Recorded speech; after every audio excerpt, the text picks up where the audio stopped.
नमस्कार, मैं हूं बरखा सिंह। आज मैं मौजूद हूं दिल्ली में, जहां पर हमारे साथ कांग्रेस के युवा नेता मौजूद हैं भूदेव जी। भूदेव जी, आपका हमारे चैनल में स्वागत है। जी धन्यवाद। भूदेव जी, आप अपना परिचय जनता को स्वयं बताएं। जी, मेरा नाम भूदेव शर्मा है और इस समय मैं भारतीय युवा कांग्रेस में राष्ट्रीय प्रवक्ता के पद पर कार्यरत हूँ और अभी मध्य प्रदेश में चुनाव में प्रभारी भी हूँ।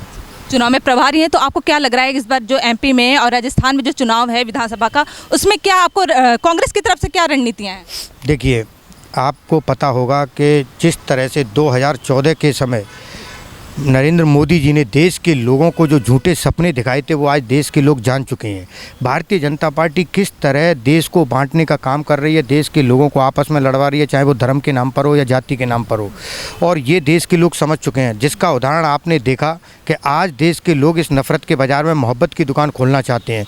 उसकी शुरुआत आपने देखा हिमाचल प्रदेश में हुई, कर्नाटक में हुई, और मैं आपको बताना चाहता हूँ कि अब इसके बाद मध्य प्रदेश, राजस्थान, तेलंगाना और छत्तीसगढ़ हर जगह कांग्रेस की सरकार बनने जा रही है, क्योंकि देश के लोग, राज्यों के लोग ये समझ चुके हैं कि अगर इस देश का अगर कोई भला कर सकता है, इस देश को अगर विश्वगुरु बना सकता है, तो वो केवल और केवल हमारे नेता राहुल गांधी जी के नेतृत्व में कांग्रेस पार्टी ही कर सकती है। क्योंकि भारतीय जनता पार्टी हमेशा ही बांटने की राजनीति करती है। आपने देखा हो चुनाव के समय में ये किसी भी मुद्दे पर बात नहीं करते हैं, चाहे वो महंगाई का मुद्दा हो, भ्रष्टाचार को लेकर कोई हो, देश के युवाओं को रोजगार को लेकर के कोई बात हो, या गरीबों की, दलितों की कोई बात हो, ये किसी मुद्दे पे बात नहीं करते। आप देखते हैं कि मोदी जी जाते हैं, जनता से बोलते हैं कि मेरे से गाली दे रहे हैं, या फिर ये बात करेंगे हिंदू मुस्लिम की, या ये बात करेंगे सनातन धर्म की। लेकिन देश के लोग जान चुके हैं, क्योंकि कर्नाटक में जिस तरह से इन्होंने बजरंग दल को बजरंगबली से जोड़ करके हमारे हिंदू धर्म को बदनाम करने का काम किया था, वही काम अब ये कर रहे हैं कि हमारे सनातन धर्म को बदनाम करने का कार्य कर रहे हैं। क्योंकि सनातन धर्म हमारा पहले भी था, आज भी और हमेशा रहेगा। कुछ लोगों के कहने से कोई सनातन धर्म खत्म नहीं हो जाता। तो निश्चित तौर पर ये जनता जान चुकी है, इनको मध्य प्रदेश से भी भगाएगी, राजस्थान और छत्तीसगढ़ में रिपीट करेगी सरकार। तो अभी जैसे राहुल गांधी जी ने भारत जोड़ो यात्रा की और साथ ही जो गठबंधन हुआ है जिसका नाम इंडिया रखा गया है, तो इससे आपको क्या लगता है बीजेपी पे कोई प्रभाव पड़ा है? बिल्कुल, देखिए, राहुल जी ने जब भारत जोड़ो यात्रा की थी तो आपने देखा हो कि जब उन्होंने पहले दिन से यात्रा की शुरुआत की थी, तब से इनके जो ट्रोल मंत्री हैं उन्होंने यात्रा को बदनाम करने का काम किया। लेकिन राहुल जी ने इस देश के मुद्दों के लिए, देश के लोगों के लिए, इस देश को बचाने के लिए, जिसको ये तोड़ने का काम कर रहे हैं, देश में जो नफ़रत फैलाने का काम कर रहे हैं, उसके विरोध में, इस नफ़रत के बाज़ार को बंद करने के लिए, बेरोजगारी के जाल को तोड़ने के लिए, महंगाई के जाल को तोड़ने के लिए भारत जोड़ो यात्रा की शुरुआत की, जो कन्याकुमारी से कश्मीर तक पैदल चले। तो इससे निश्चित तौर पर ये घबराए हुए हैं, क्योंकि अब देश के लोगों को पता चल गया राहुल जी को बदनाम करने का काम इन लोगों ने किया। देश के लोग जान गए उनकी छवि को किस तरह से करोड़ों रुपए खर्च करके इन्होंने ख़राब करने का काम किया। आज देश के युवा उनके साथ हैं, क्योंकि आज युवाओं की आवाज़ हो, चाहे किसानों की आवाज़ हो या किसी भी वर्ग की आवाज़ हो, राहुल जी सड़क से लेकर संसद तक उनकी लड़ाई लड़ रहे हैं, और मैं कहता हूँ आगे भी लड़ते रहेंगे, जिसको ये देश के लोग देख रहे हैं।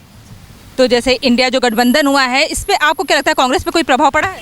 बिल्कुल, देखिए, अगर हमें इस देश के लोकतंत्र को बचाना है, अपने इस देश के संविधान को बचाना है, जिस देश में एक कहावत चलती है कि कोस कोस पे बदले वाणी, चार कोस पे बदले वाणी, उस देश को ये तोड़ने का काम कर रहे हैं, जहाँ पे अलग अलग धर्म, अलग अलग जातियाँ, हर तरह के लोग मिलते हैं। यहाँ के संस्कृति बहुत अलग है। अगर आप नॉर्थ ईस्ट की तरफ जाओगे तो अलग संस्कृति है, साउथ की तरफ जाओगे तो अलग संस्कृति है, नॉर्थ में जाओगे तो अलग संस्कृति है। इस संस्कृति को ख़त्म करने का काम भारतीय जनता पार्टी कर रही है।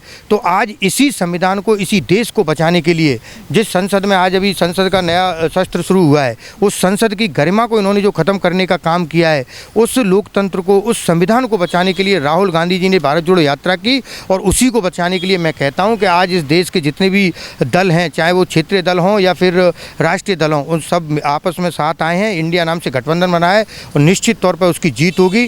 पहले जो मोदी जी कहते कि एक अकेला सब पर भारी, आज उनको भी 32 दल अपने साथ जोड़ने पड़े हैं, जिनका कोई सांसद नहीं है, पता नहीं रजिस्टर्ड भी हैं कि नहीं है, उनको भी इनको अपने साथ जोड़ करके देश के लोगों को बताना पड़ रहा है कि अगर वो 27 दल हैं तो हम 32 दल हैं। तो निश्चित तौर पर ये डरे हुए हैं, और जितना डरे हुए हैं तो इसका जवाब जनता इनको देगी, और 2024 में इनको देश से भगाने का काम करेगी। क्योंकि मोदी जी सिर्फ दो व्यक्तियों के लिए काम करते हैं, अडानी और अंबानी के लिए। ये दो अडानी और अंबानी की सरकार दो व्यक्तियों के लिए ये देश को बेचने का काम कर रहे हैं। एक बार इस देश में फिर से उद्योगपतियों को बेचने का काम किया जा रहा है। पहले लड़े थे हम गोरों से, और अब हम चोरों से लड़ रहे हैं, और इस देश को बचाने का काम करेंगे राहुल जी के नेतृत्व में। तो आपको क्या लगता है अब देश बच पाएगा? अगर कांग्रेस आ जाती है इस बार तो देश बच जाएगा? नहीं, बिल्कुल आपने देखा हो कि इस देश में कांग्रेस ने कितना विकास किया। जिन लोगों को जो आज कांग्रेस को गाली देने का काम करते हैं, नेहरू जी को गाली देने का काम करते हैं, इंदिरा जी को गाली देने का काम करते हैं, जिनका जन्म नहीं हुआ था तब हम अंतरिक्ष में अपने सैटेलाइट लॉन्च कर चुके थे, बड़े बड़े डैम बनाए, IIM IIT बड़े बड़े इंस्टीट्यूट बनाए, और ये लोग क्या कर रहे हैं? ये लोग केवल देश को बेचने का काम कर रहे हैं। बताइए कोई IIM बना हो? अभी कुछ दिन पहले फर्जी एम्स इनके दिखाई देते हैं, फर्जी IIM दिखाई देते हैं, जो मीडिया में आकर के बोलते हैं, विदेशों में जाकर के बोलते हैं कि हर हफ्ते एक यूनिवर्सिटी खुल रही है, संसद में बोलते हैं कि पिछले 2 साल में कोई यूनिवर्सिटी नहीं खुली है। तो ये खुद ही झूठ बोलने का काम करते हैं, जिसको देश के लोग समझ चुके हैं। इसका निश्चित तौर पर प्रभाव पड़ेगा, और मैं बताता हूं कि अगर इस देश को विश्वगुरु बनाना है तो एक बार फिर कांग्रेस की सरकार को बनाना ही पड़ेगा। जैसे देखा गया है कि जो स्टार प्रचारक प्रियंका गांधी जी हैं, उनको कम मौका दिया जाता है, जो कि जनता उन्हें सुनना पसंद करती है। नहीं, सभी को मौका दिया जाता है। कांग्रेस पार्टी में सभी को बराबर का मौका दिया जाता है। जितने भी स्टार प्रचारक हैं, चाहे कोई युवा नेता हो या पार्टी के बड़े नेता हों। हुई है, इसमें राहुल गांधी को अब क्या लगता है, वो अब परिपक्व नेता बन चुके हैं? नहीं, देखिए, राहुल गांधी जी पहले भी परिपक्व नेता थे। केवल भारतीय जनता पार्टी ने उनको बदनाम करने का काम किया, जिस पर करोड़ों रुपए खर्च किए। लेकिन भारत जोड़ो यात्रा से ने ये साबित कर दिया कि राहुल गांधी जी हैं जो इस देश के लोगों की आवाज़ बन सकते हैं, जिन्होंने केवल और केवल मुद्दों को लेकर के यात्रा की, और वो आज भी मुद्दों पर लड़ रहे हैं। देश के लोगों की आवाज़ बनते रहेंगे, सड़क से लेकर संसद तक वो संघर्ष करते रहेंगे। जो गोदी मीडिया के अभी 14 एंकरों को बायकॉट किया गया है, आपको क्या लगता है दूसरा लिस्ट भी जल्दी जारी होगा? नहीं, बिल्कुल। देखिए, आज देश में हम कहते हैं कि अगर लोकतंत्र को बचाना है तो जो चौथा स्तंभ मीडिया होता है, उसका काम होता है सरकार से सवाल करना, सरकार की नाकामी को बताना, देश के लोगों की आवाज़ बनना, उनके मुद्दों को उठाना। लेकिन आज कुछ चैनल ऐसे हैं जो गोदी मीडिया बन चुके हैं, केवल और केवल सरकार की तारीफ करने का काम करते हैं, सरकार के लिए काम करते हैं। अगर आप देखेंगे उनके शो आते हैं, उनके नाम देखना कि मतलब इस तरह के नाम लेकर के आते हैं कि हमें तो बोलने में भी बड़ा अजीब सा लगता है कि इस देश को तोड़ने का काम कर रहे हैं। तो ऐसे चैनलों का बहिष्कार करना बहुत ज़रूरी है, अगर इस देश के लोकतंत्र को बचाना है, इस देश को बचाना है। तो आपने लोकतंत्र को बचाने के लिए कुछ ऐसे और विचार हैं आपके? नहीं, देश लोकतंत्र को बचाने के लिए लड़ाई चल रही है। अभी हम कन्याकुमारी से कश्मीर तक गए, देश के लोगों के सामने देश के मुद्दों को रखा। राहुल जी ने जो यात्रा की, वो देश के लोगों की समस्याओं को जाना, उनसे पूछा। जो डरे हुए लोग थे वो आज राहुल जी के साथ खुल कर के आ रहे हैं। जो डर गए थे, जो सरकार डराने का काम कर रही थी, चाहे वो सरकारी संस्थाओं का दुरुपयोग करके हो, अगर कोई भी अगर आज सरकार से सवाल पूछता है तो उसको देशद्रोही या देश विरोधी बोलते हैं, ये पाकिस्तान चले जाओ ऐसा बोलते हैं। तो आपने देखा कि कितने लोगों का समर्थन राहुल जी को मिला जब वो कन्याकुमारी से कश्मीर तक चले। जब 100, 150, 200 लोग धीरे धीरे करके वो हज़ारों में, और फिर कश्मीर तक जाते जाते वो संख्या लाखों में हो गई थी। तो निश्चित तौर पे ये देश के लोग राहुल जी के साथ जुड़ रहे हैं और देश के लोकतंत्र को बचाने के लिए काम करेंगे। बहुत बहुत धन्यवाद हम इतने समय देने के लिए। Thank you. ये थे हमारे साथ भूदेव जी, जो कि युवा नेता हैं, और उनका कहना है कि अगर लोकतंत्र को बचाना है और देश को बचाना है तो 2024 में सरकार बदलेगी। पर ये तो देखना ही होगा कि 2024 में जनता का क्या फैसला होता है। तब तक लिए बने रहिए एम न्यूज़ के साथ। मैं बरखा सिंह।